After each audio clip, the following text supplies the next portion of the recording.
दक्षिण में लिखी गई राम कथाओं में महर्षि कम्मन की राम कथा है इरावतारम, इराम अवतारम।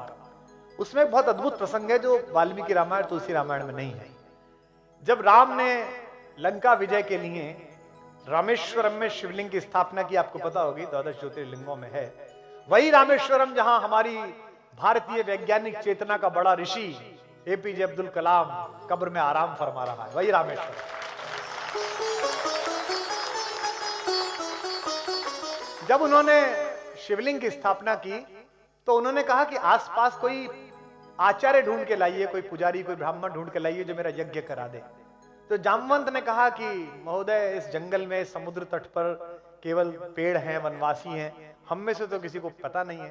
तो उन्होंने कहा आचार्य ऐसा लाइए जो शैव और वैष्णव परंपराएं दोनों का सम्मिलन हो, जिसे दोनों चीजें आती हो। तो जामवंत ने कहा कि ऐसा तो एक ही आदमी है पर वो हमारा शत्रु है, पुलस्त मुनि का नाती है, वैष्णव है और शिव का भक्त है, दोनों परंपराओं का पोषक है और कर्मकांडी है, सब जानता है। तो राम ने कहा कि एक बार जाके देखिए, बात करके देखिए। तो ये इरावतारम में कथा आती है, कितनी अच्छी है। दुश्मन भी हो तो ऐसा हो, सामने वाला भी हाथ में आंख में पानी नहीं, हाथ में खंजर नहीं, आंखों में पानी चाहिए। राहत भाई का शेर है, हाथ में खंजर नहीं आंखों में पानी चाहिए, ऐ खुदा दुश्मन भी हमको खानदानी चाहिए।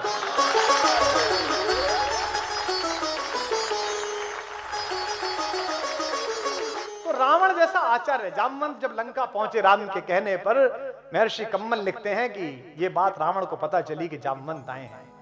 जामवंत उनके पितामह के दोस्त रह चुके हैं, तो उनको लगा कि मेरे बाबा के दोस्त हैं तो आदर करना चाहिए। उसने राक्षसों से कहा कि मेरे महल तक का रास्ता बताने के लिए उन्हें कष्ट ना हो, हर जगह राक्षस हाथ जोड़कर खड़े हो जाए और जिधर की तरफ इशारा कर दें उधर जामवंत चलें। कथा आती है कंब की रामायण में महर्षि कम्बन की कि जामवंत चूंकि शरीर आकार बड़ा था उनका, तो उनको रास्ता दिखाते दिखाते रावण के पास तक ले गए। उन्होंने रावण ने उन्हें प्रणाम किया, खड़े होकर पैर छुए और कहा कि मैं आपका स्वागत करता हूं राक्षस राज रावण, किस लिए आप आए हैं? तो उन्होंने कहा मैं चाहता हूं कि मेरे यजमान की आप आचार्य बन जाएं। तो उसने कहा कि स्वीकृति से पूर्व मुझे विचार करना पड़ेगा और विचार में देरी लगेगी, तो अगर आप आसन ग्रहण कर लेंगे तो अच्छा होगा, मैं भी बैठ पाऊंगा। जामवंत बैठ गए। रावण ने पूछा कि आपका यजमान कौन है? तो जामवंत ने कहा कि अयोध्या के राजकुमार महाराज दशरथ के पुत्र श्री राम मेरे यजमान हैं और वे एक यज्ञ करना चाहते हैं, भगवान शंकर के विग्रह को स्थापित करके शिवलिंग को पूजा करना चाहते हैं अपने एक बड़े काम के लिए। तो रावण ने पूछा क्या ये बड़ा काम लंका विजय तो नहीं है? जामवंत ने कहा आचार्य आप ठीक समझ रहे हैं, ये लंका विजय का यज्ञ है, तो क्या आप आचार्य पद स्वीकार करेंगे? रावण भी प्रतिभाशाली था, उसे पता था कि कौन व्यक्ति आया है मुझे आचार्य बनाने के लिए, इतना बड़ा अवसर मिल रहा है। उसने कहा कि मैं उनके विषय में ज्यादा नहीं जानता, लेकिन वे दूतों के प्रतिपालक हैं, वे अपने दूत को बहुत अच्छी तरह रखते हैं और ऐसे मर्यादावादी यजमान का आचार्य बनना मुझे स्वीकार है, जाकर उनसे कह दीजिए कि मैं आऊंगा। यह है रावण जिसके घर में मां सीता सुरक्षित नहीं, शील के साथ सुरक्षित नहीं। यह है रावण, उस समय का शत्रु भी कैसा है राम का। तो जामवंत ने पूछा कि क्या व्यवस्था करनी पड़ेगी, क्या क्या सामान मंगाने पड़ेंगे?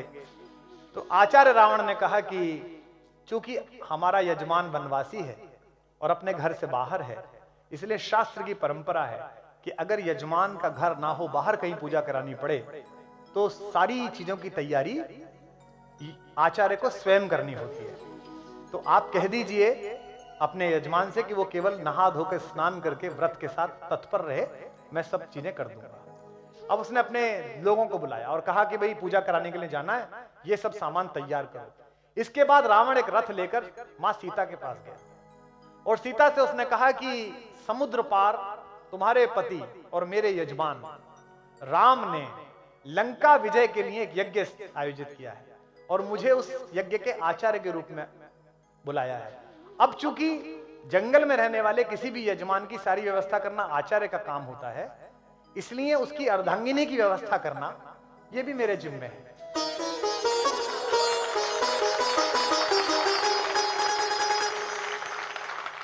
तो ये रथ खड़ा हुआ है, ये पुष्पक विमान है, तुम इसमें बैठ जाओ, लेकिन तुम ध्यान रखना वहां भी तुम मेरी ही सुरक्षा में हो, मेरी ही कैद में हो, और मैं आचार्य रावण तुमसे ये कहता हूं कि तुम मेरे यजमान की अर्धांगिनी के नाते, अर्ध यजमान के नाते इस पर बैठ जाना। कम्मन राम कथा में प्रसंग आता है कि यह सुनकर देवी सीता ने रावण को आचार्य कहकर प्रणाम किया, जो आज्ञा आचार्य। और अगली बात सुनिए, और उनके प्रणाम करने पर उसी रावण ने देवी सीता को अखंड सौभाग्यवती भव का आशीर्वाद दिया।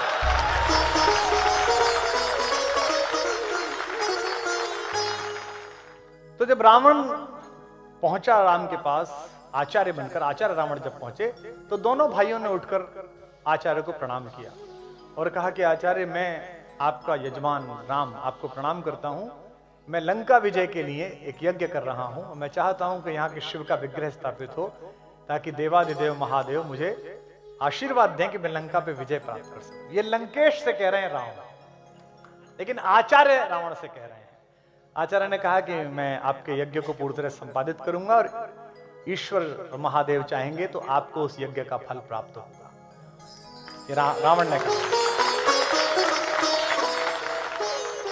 तैयारियां शुरू करिए तो बताया कि हनुमान गए हैं शंकर का विग्रह लेने के लिए, शिवलिंग लेने के लिए। अब हनुमान गए हैं तो ये भी पता नहीं कि वो महादेव को डायरेक्ट लाएंगे या कोई शिवलिंग लेके आएंगे, क्योंकि हनुमान की तो इस चीज में एक्सपर्टीज है कि उन्हें दवाई मंगाने भेजो तो मेडिकल स्टोर ले आते हैं उठा के। तो आचार्य रावण ने कहा कि पूजा में देरी संभव नहीं है, मुहूर्त नहीं टल सकता, इसलिए आप बैठिए और आपकी धर्म पत्नी वे कहाँ है, उन्हें बुलाइए। तो राम ने कहा कि आचार्य, मेरी धर्म पत्नी तो उपस्थित नहीं है यहाँ पर, तो ऐसी कोई शास्त्रीय विधि हो जिसमें उनकी अनुपस्थिति में यह यज्ञ हो जाए। तो रावण ने कहा यह संभव नहीं है, केवल 3 प्रकार से इसकी अनुमति है। एक, या तो आप विदुर हो, आपकी पत्नी नहीं हो, दूसरे आप अविवाहित हो, आपका विवाह नहीं हुआ हो, और तीसरे आपकी पत्नी ने आपको त्याग दिया हो। क्या तीनों स्थितियां हैं? तो राम ने कहा तीनों स्थितियां तो नहीं है। अब राम ये कैसे कहें कि आप ही हैं उसके कारण, क्योंकि वे तो आचार्य हैं। तो जामवंत ने कहा कि आचार्य फिर इसकी क्या व्यवस्था है?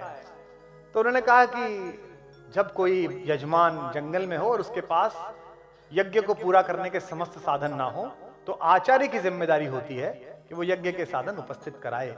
तो आप विभीषण को और अन्य अपने मित्रों को भेज दीजिए, मेरे यान में अर्ध यजमान सीता बैठी हुई है, उन्हें बुला लाइए यहां।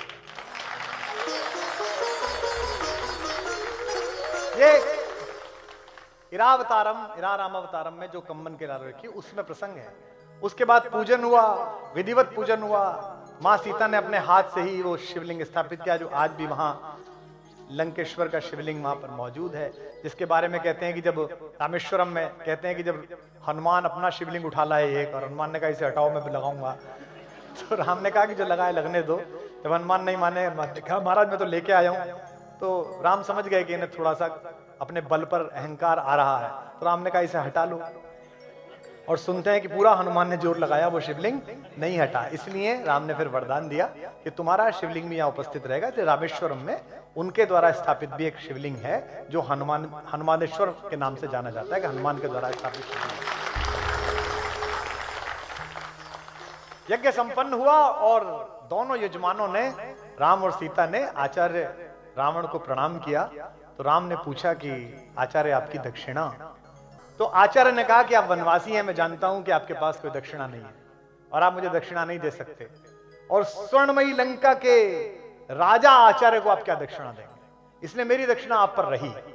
राम संकोच में पड़ गए। राम ने कहा कि दक्षिणा रही तो आप बता दीजिए ताकि मैं विधिवत तैयारी रखूं, कभी मैं देने योग्य बन पाऊं आपको। तो क्या रावण ने दक्षिणा मांगी? राम ने कहा आचार्य होने के नाते मैं आपसे दक्षिणा मांगता हूं कि जब मेरा अंतिम समय आए तो यजमान मेरे सामने उपस्थित रहे, मैं आपसे दक्षिणा मांगता हूं।